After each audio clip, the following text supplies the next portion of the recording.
Hi, and welcome into the NIL Minor Lounge. I'm your host, Andrew Minor of the NIL Report, and today we have our guest Carringtyn Johnson out of Angelo State, soccer player. Carringtyn, thanks so much for joining. How are you doing today? I'm doing good. How are you? Doing really well, really well. I know we're in the spring now, and you just had coming off your sophomore campaign for the Rams, and you had a pretty good season, starting about 14 games. And just how was everything this year, and what are you up to these days? It was pretty well for the most part. I had a few adversities with my knee bothering me from a previous injury. However, I was able to push through that and continue playing. At the moment, we just started our spring season with practices, and Hmm. our spring games won't start till after spring break, and so far they've been going pretty well. Oh, that's awesome. Wow, I'm sorry that glad that you're able to kind of battle through that adversity. Was that a injury you sustained in high school, or Yeah, I sustained it in high school. It's a medial meniscus tear. However, it's not fully through, so I wanted to get surgery yet, which okay? is pretty good in my personal opinion. Good. Well, best of luck. Hopefully that doesn't, that stays good and strong for you. You guys had a pretty good year here, and you yourself personally as a defender, right? I think you started about 14 games this year, so almost every game this past season. I'm curious just from your freshman to sophomore year, how that what how that transition was for you, and kind of what allowed you to get on the pitch a little bit more frequently this year, and what you learned from year one to year two. Something that I feel like changed was the fact we also had some seniors leaving. So we had plenty of defenders my freshman year. So I was seeing the field getting decent minutes, however, not Yeah, a lot as much as I expected from going from a starting player in high school playing 90 minutes every game, yeah, mostly playing center back to now playing outside back, not getting as much minutes as I was getting. However, this year I got way more minutes. I got back into playing outside back, even though I was a center growing up from about fourth grade to my senior year of high school, I was a center back. So I feel like the only thing that changed was not only the fact that we had some new players coming in, old players leaving. I also improved throughout my freshman year and going into my spring season. yeah. No, definitely. And you mentioned there you've been playing soccer for your whole life. I'm curious if you could kind of just take us back, and what was it about that got you into soccer? What was about it, the sport, that kind of made you really passionate about it, and want to pursue it at the collegiate level?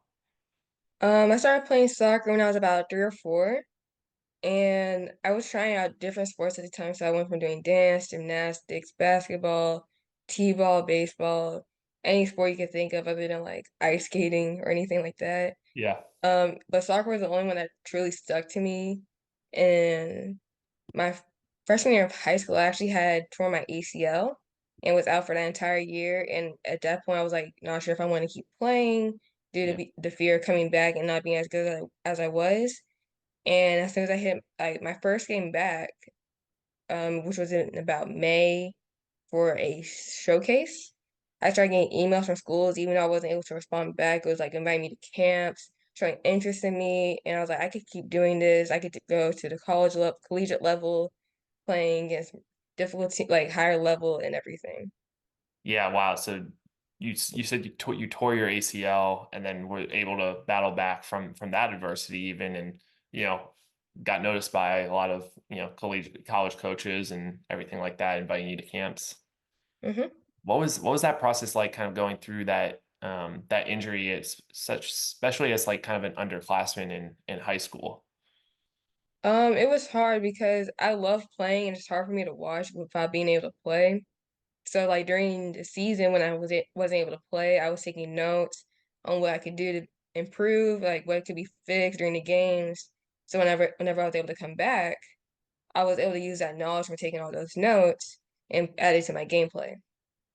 Yeah, that's actually, I never really heard someone phrase it like that before, taking notes as you're sitting there watching the games. That's interesting. And I know you're a very, studious student, and you're going down and working to get your degree in uh, criminal justice. Mhm. So I'm curious, like, how,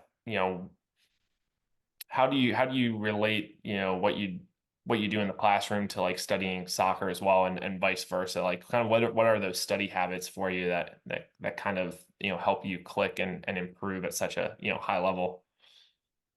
So for me, when taking notes in a class, I take physical notes as well as making mental notes.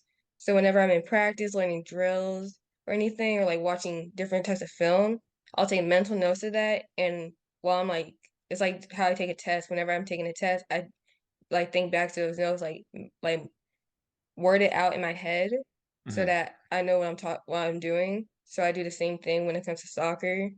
And with criminal justice, you got to be so like if I want to go into homicide. So what I have to do is be two steps ahead of whoever I'm like the suspect. So I use that to be two steps ahead in soccer as well. Yeah. And criminal justice, I know you shared with me a little bit before, but for those that may not know you or just, learn about your story for the first time, how did you kind of select that, degree track? I was bouncing between going to doing different professions. So I wanted to be a photographer at one point. And then I started getting into show like true crime documentaries and shows such as Murder Made Me Famous and American Horror Story, and I started finding more interest in those shows. So because of that, I was like, okay, this is what I want to do. But I don't want, but my, however, I don't want to be like in the field where like I'm putting my life on the line. However, I want to be like behind the scenes, like in the lab or taking photos and using my knowledge from like my past like art experience and using that in my field. Yeah, so you want to be kind of like in the like in the office, in the lab. I'm kind of thinking like NCIS, where they have those, the what's her name, kind of like the mad scientist, Abby or whatever. Yes. Oh, okay, yeah, that's kind of what you're thinking about then. Hmm. That's so cool. And you got into, you kind of got into that, that line of thinking pretty early on, like, right, like middle school, I think you said, like, um Yeah, it's about seventh or smart eighth thing. grade. Yeah, yeah, that's crazy. So you mentioned homicide, and I know, there are a lot of probably different tracks, but what are, besides behind the scenes, is that FBI, is that private investigation, like, what are you thinking? I have been visiting with FBI agents. I can't disclose their names due to uh business reasons. However, Sure. I went to a class and I learned about from them. And then I have some family friends who are private investigators. So at the moment, I'm more looking towards the private investigator route. But if I can go work straight homicide for the FBI, that would be amazing. Yeah. I feel like those routes will be like good connections into high paying jobs, such as at one point I do want to work in the CIA, so I feel like that's a good entry point for me. So, Mhm. Um, no, understanding that you can't probably disclose everything, but like, what's one of the, more fascinating or interesting things that you've learned about, like, having those conversations with people in the FBI or people that have been, that are private investigators that, that continue to pique your interest in pursuing this as a career? one thing that actually did pique my interest was the fact that most people who start in the FBI were actually just random people, like ordinary people. Like they went to college and either criminal justice or psychology, either worked as police, and the wait time to be employed is pretty long. So while they were waiting to see if they would get employed, they were also doing other jobs. And along with the physical aspect of it, I feel like I would be a good candidate due to my peak physicality, such as doing high intense workouts with soccer and weight room and everything. So Yeah. yeah. Yeah, no, that's actually really fascinating. Like, just, just regular people that. got hired by the FBI, just like any business would hire anybody, type thing. So that, you can do it. I'm sure this is the message. A lot of people have done it. Uh, that, you mentioned liking the shows and kind of having that, be motivated or piqued interest from watching some of those shows and wanting to go that route. Is there anything else that, kind of is driving you down this path in terms of like, being a defender or being a protector, like maintaining law and order? Are you like a real big Law and Order person? Not the show, just like in general, like, following rules and keeping order and everything like that. Like, what makes you want to kind of have this? I feel like it's an interesting mindset to have. I believe part of it is from back in 2020 when all the police brutality was happening. I want to be able to make a change in that due Yeah. to me being African American myself and seeing a lot of African American men and women be killed because of this. I feel like I can make a change and do something about it. Yeah, no, definitely. It's really, really well said, and I hope, I wish you all the success in being able to pursue that and do what you want to do there in homicide.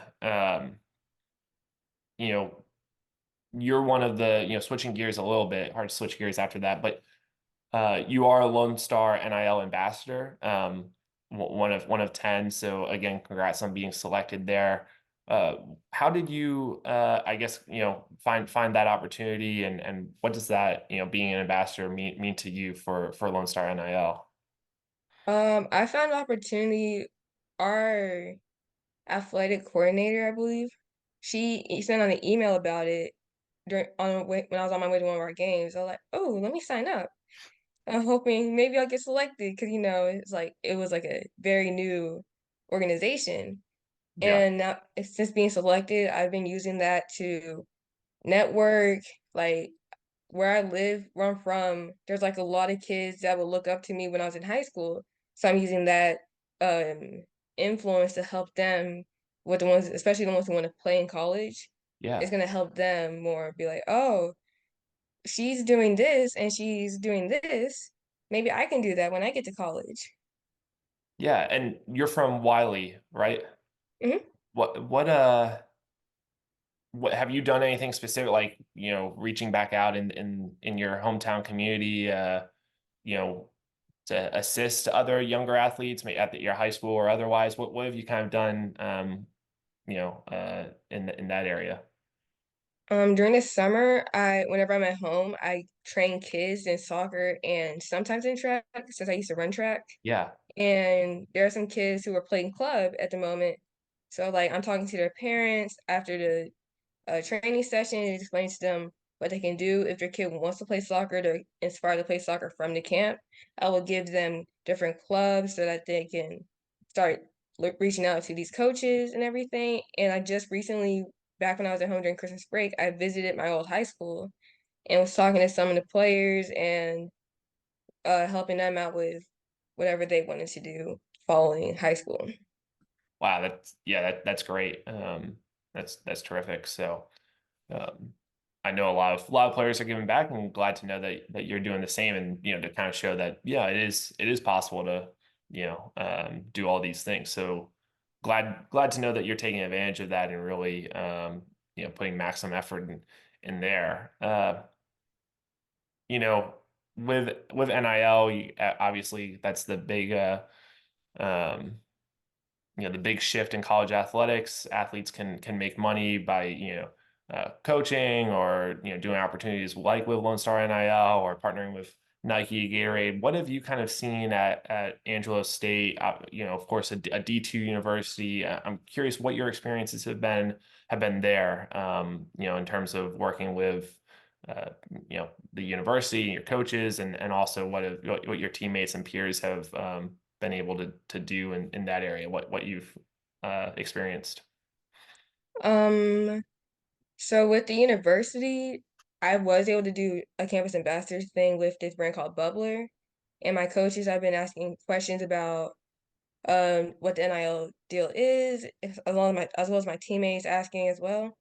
I've actually had a few teammates ask me hey, I want to sign up. So what do I have to do? So I would send them the link to how to sign up and everything and Yeah. walk them through the process.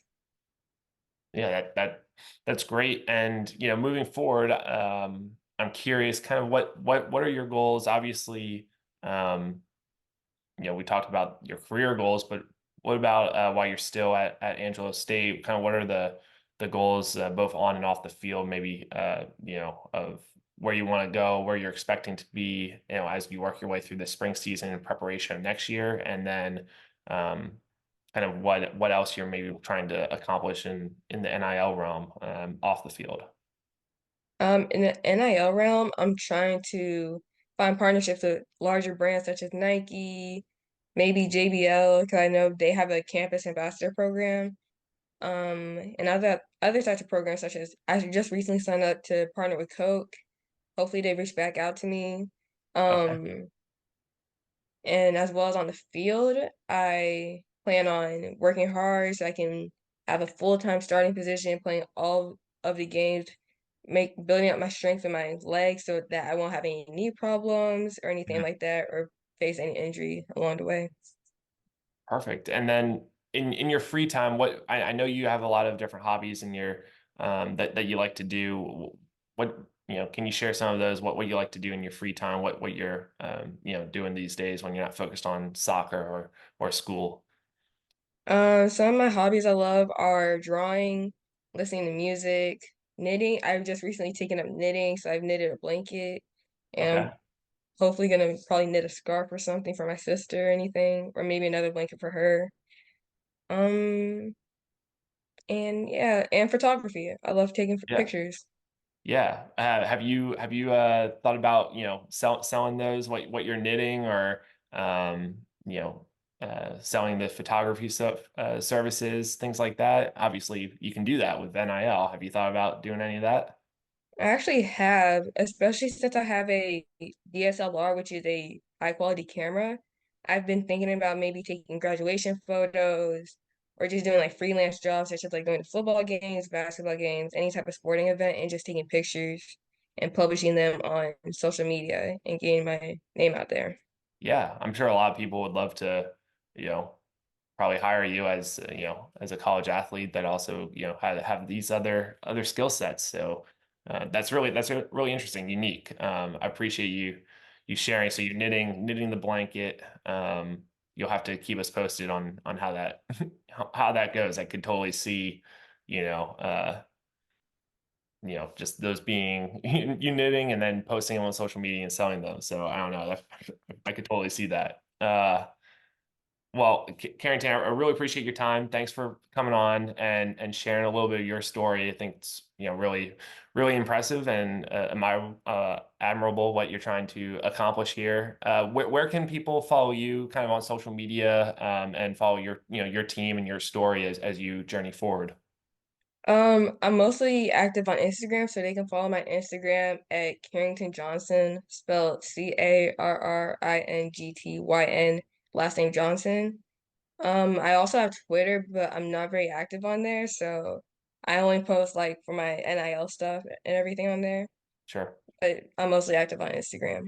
Instagram it is. Perfect. Well, best of luck, moving forward with the spring season and beyond. Thank you again so much for joining. Thank you for having me.